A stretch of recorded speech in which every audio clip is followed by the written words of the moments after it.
Page 1. Life Against Death, Norman Oliver Brown, 1959. The Psychoanalytical Meaning of History. 16 chapters. 1. The Disease Called Man. 2. Neurosis and History. 3. Sexuality and Childhood. 4. The Self and the Other, Narcissus.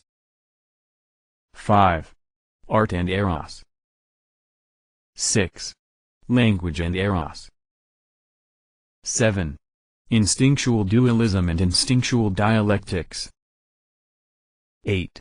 Death, Time, and Eternity. 9. Death in Childhood. 10. The Ambiguities of Sublimation. 11. Couch and Culture. 12. Apollo and Dionysus. 13. The Excremental Vision. 14. The Protestant Era. 15. Filthy Lucre. 16. The Resurrection of the Body. Introduction to the Second Edition, 1985. Christopher Lasch. If you want to read Norman O. Brown at his best, read his chapter on Swift, The Excremental Vision. Forget what you know or have heard about Brown the prophet. Here is Brown the scholar and critic, tough, learned, witty, and inventive. Note his contempt for the academic Bowdlerism that wants to bury Swift's scatological works and to housebreak this tiger of English literature. But note also his attack on psychoanalysis, that is, on the kind of psychoanalytically informed, or ill-informed, criticism that serves only to domesticate and denature Freud's insights. Brown's attack on the psychoanalytic Bowdlerizers of Swift, on Aldous Huxley and John Middleton Murray in particular, takes us into the heart of his entire argument. Let us see how he proceeds.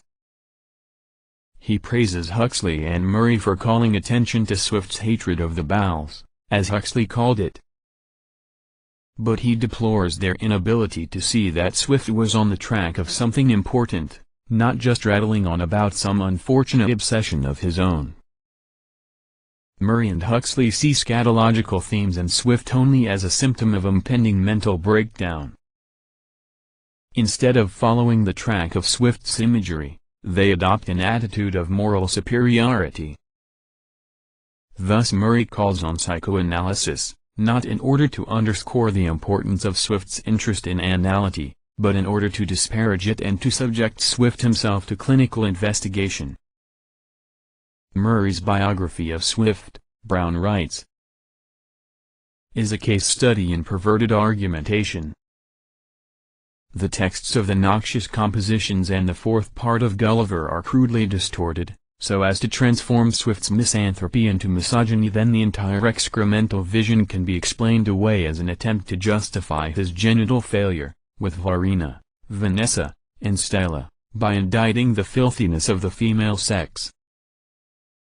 Like so many literary critics who have embraced psychoanalytic methods, Murray uses them not to achieve a deeper understanding of texts but to dismiss everything that offends the modern sensibility. If the duty of criticism toward Jonathan Swift is to judge him insane, Brown continues, criticism should be turned over to the psychoanalysts. They have risen to the occasion and have shown that they can be counted on to issue a medical certificate of insanity against genius. Their general verdict is substantially the same as that of Huxley and Murray, with the addition of some handsome new terminology. The psychoanalytical experts concur with the critics that Swift was mad and that his works should be read only as documents in a case history. This passage should make it immediately clear that Brown's work has nothing in common with psychohistory, psychobiography, or any other kind of psychoanalytic reductionism. These approaches sanitize moral discourse by translating it into medical discourse, relegating whatever is dark and disturbing in human experience to the realm of psychopathology. They end up by reading out of the historical record everything that fails to conform to modern standards of enlightenment. Swift's scatology, Luther's belief in the devil, religious imagery linking spirituality and sex, the whole rich vein of mythology that has worked its way so deeply into language but must now give way, we are told, to the objective medical language of diagnosis and cure. Brown has no interest in the diagnosis of psychological symptoms. He wants to use psychoanalysis to reclaim the moral insights of religion and mythology, not to explain them away. Our generation, he writes, has happily thrown away the accumulated wisdom of the race. Psychoanalysis, he thinks, provides a way to recapture this wisdom. Carried to its logical conclusion and transformed into a theory of history, psychoanalysis gathers to itself ageless religious aspirations. Like the great religious thinkers and philosophers of the past, Freud attacks the illusion of free will and shows that the basis of our ordinary morality is irrational and superstitious. Brown develops his psychoanalytic interpretation of history in opposition to the neo-Freudian revisionists, with their lullabies of sweetness and light. Revisionism, according to Brown, seeks to assimilate psychoanalysis to ordinary morality. It pleads for better understanding, better communication, more enlightened methods of child-rearing, an end to parental authoritarianism. It searches for the right kind of toilet training, as if parental behavior was the cause of anal traumata and subsequent anal character. In its preoccupation with parental indoctrination, revisionism misses the deeper sources of repression. It follows Freud's early work in postulating a clear-cut conflict between the child's libidinal desires and their suppression by his parents. The revisionists ignore Freud's later work, particularly his theories of narcissism and death instinct, which they find repugnant and incomprehensible. Even Marcuse, whose critique of revisionism resembles Brown's in many ways, sees only the conflict between Eros and civilization, between desire and the performance principle, the socially imposed compulsion to work, which forces us to deny the playful and erotic side of our nature. Brown celebrates playful eroticism, too, but he has a deeper understanding of its repression.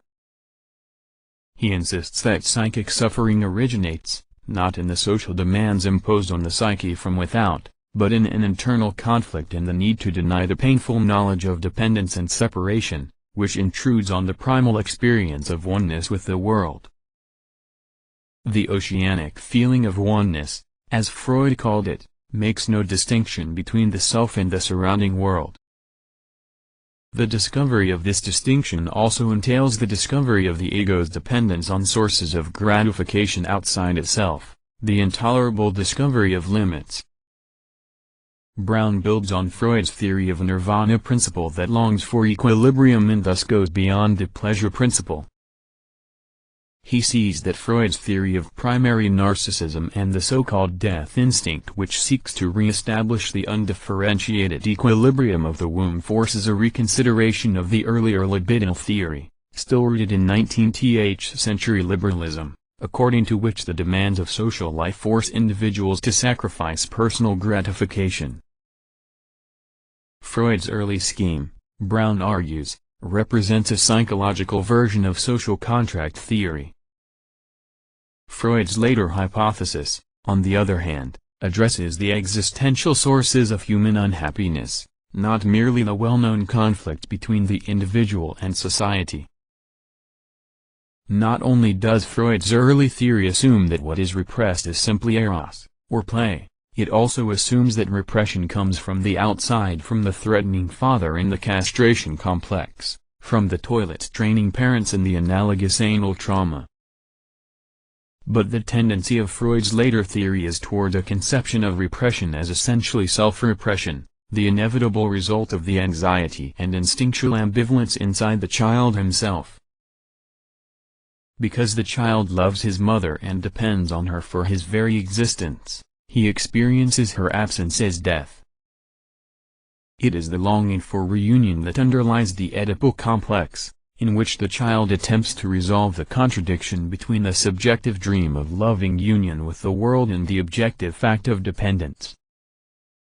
The object of Oedipal desire is not possession but union with the mother. The denial of dependence expresses itself in the longing for a blissful reunion with the mother and in the closely related fantasy in which the child takes the father's place, becomes his own father, and thus frees himself from dependence on external sources of nourishment, the cause-sui complex, as Brown calls it. The death instinct, which seeks a complete cessation of tension and therefore leads to a denial of separation, dependence, and death, is the core of the human neurosis. Brown's great achievement is to have grasped the importance of the death instinct and to have kept this idea steadily in view, whereas others would prefer to let this part of Freudian theory, so speculative and unscientific, slip into the background. The death instinct embarrasses admirers of Freud in the same way that his harping on excrement embarrasses admirers of Swift. Brown suspects that something so many commentators are so eager to disown may turn out to be highly revealing.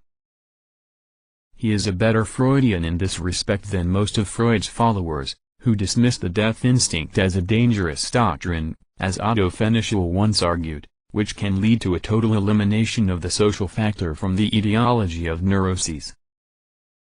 Brown does not deny the social factor in neurosis, but he insists that psychoanalysis asserts the morbidity of human sociability as such, not just civilization as opposed to primitive sociability or class society as opposed to primitive communism but all of human sociability as we have known it. Human sociability is morbid because it originates in the incapacity to accept death. The attempt to achieve a vicarious immortality through the creation of culture leads to a neurotic obsession with the past and the future, whereas a healthy human being, according to Brown, would not live in time. It is this uncompromising formulation of the issues that makes Life Against Death such an important and valuable book. The refusal to recover optimism cheaply, as Brown says of the revisionists. Only when Brown turns to the need for a way out does he become less than convincing. We would do better to see our subjection to time as a source of moral insight as well as a limitation. There is no such thing as a point outside history, writes Gadamer.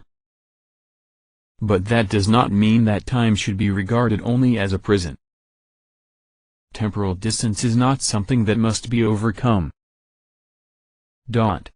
The important thing is to recognize the distance and time, from the past, as a positive and productive possibility of understanding.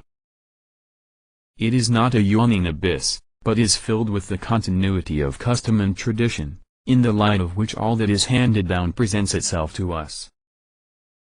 Hans-Georg Gadamer, Truth and Method, New York, Crossroad, 1984, pp.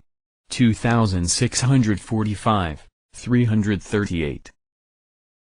Gadamer speaks here of problems of historical interpretation, but his words also speak to the broader question of whether temporality should be seen simply as a crippling limitation to be overcome by every possible means or as a defining attribute of the human condition.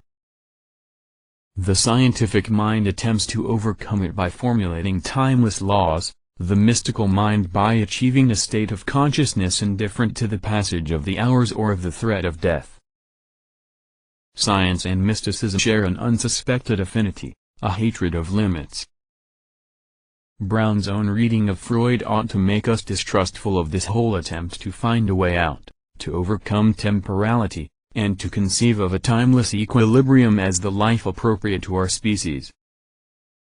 This is the way of Thanatos itself, not the way of Eros. At crucial points in his argument, Brown has a disconcerting way of confusing the two. Sometimes he simply inverts them. The aim of the death instinct is separation, he writes in one passage.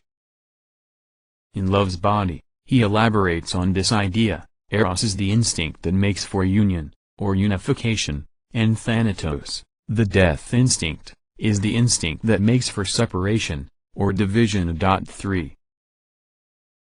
What a curious reversal of Freud's terms. It is the death instinct that denies the reality of separation and seeks a state of being undisturbed even by desire, Eros, on the other hand, thrives on obstacles to complete gratification, as Freud, and many others down through the ages, has reminded us. Eros seeks union with an object, but only after acknowledging separation and the otherness of the other. Thanatos denies separation altogether. Instead of attempting to overcome the obstacles that stand in the way of a loving union with the world, it denies their existence. It denies the reality of death, in short, and this denial, as Brown himself maintains, is the source of human morbidity. Brown identifies the nirvana principle with Eros, but the context in which Freud introduced it makes it clear that it ought to be identified with Thanatos, the death instinct.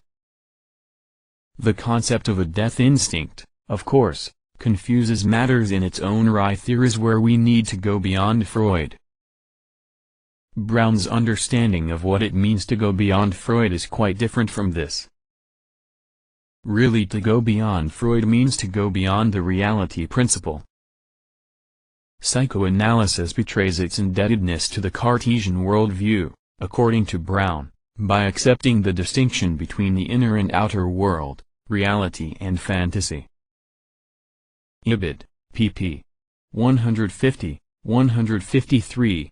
The essence of the Cartesian worldview, however, is not the opposition between the inner and outer world but the opposition between reason and tradition, reason and myth, which originates in the Cartesian rule of doubt, in the refusal to accept anything as certain that is open to any doubt at all. Unfortunately, the Romantic critique of the Cartesian tradition accepts its basic premise, this opposition of reason and myth. Romanticism merely reverses the evaluation of it, as Gadamer points out. It exalts the superior wisdom of the primeval age of myth and thereby perpetuates the abstract contrast between myth and reason. All criticism of the Enlightenment, Gadamer adds, now proceeds via this romantic mirror image of the Enlightenment. Truth and Method, p. 243. The nirvana principle is not an instinct but, if anything, an anti-instinct. Instinctual demands, rooted in the organism's need to preserve itself and translated, in humans, into the register of erotic desire, owing to the close connection between love and nurture, disturb the state of equilibrium the nirvana principle seeks to restore. The nirvana principle, moreover, does not seek death. It remains blissfully oblivious of death. It is based on the original illusion of immortality, which it tries to preserve against contrary evidence. Thanatos has to be understood not as the desire for death but as the illusion of everlasting life, an existence outside time, an existence, moreover, that denies the distinction between self and not self. In attacking this distinction as the big lie, Brown unsuspectingly sides with Thanatos. Contrary to what is taken for granted in the lunatic state called normalcy or common sense, he writes in Love's Body, the distinction between self and external world is not an immutable fact, but an artificial construction. It originates, he claims, in the childish decision to claim all that the ego likes as mine, and to repudiate all that the ego dislikes as not mine. It is as simple as that. 5. Would that it were. But this is not the place to carry on an argument with Brown. The point is that one learns more by arguing with Brown than by agreeing with safer, more acceptable authors. His kind of radicalism is unfashionable right now, and his kind of scholarship was never fashionable to begin with. But his works will continue to be read by those who are looking for an escape, if not from the human condition as such, at least from the intellectual traditions that have so long dominated our understanding of it, Cartesian rationalism, Lockean liberalism, and the whole tradition of the Enlightenment. Brown's restatement of the Romantic critique of those traditions, although it raises again some of the weaknesses of that critique, nevertheless reminds us of its indispensable strengths. The counter-tradition of Romanticism continues to provide us with a rich understanding of the terrible shortcomings inherent in the dominant traditions of modern thought. Brown's work will grow in importance as the poverty of the Enlightenment comes to be more and more widely acknowledged. Christopher Lasch, 1985. Page 27.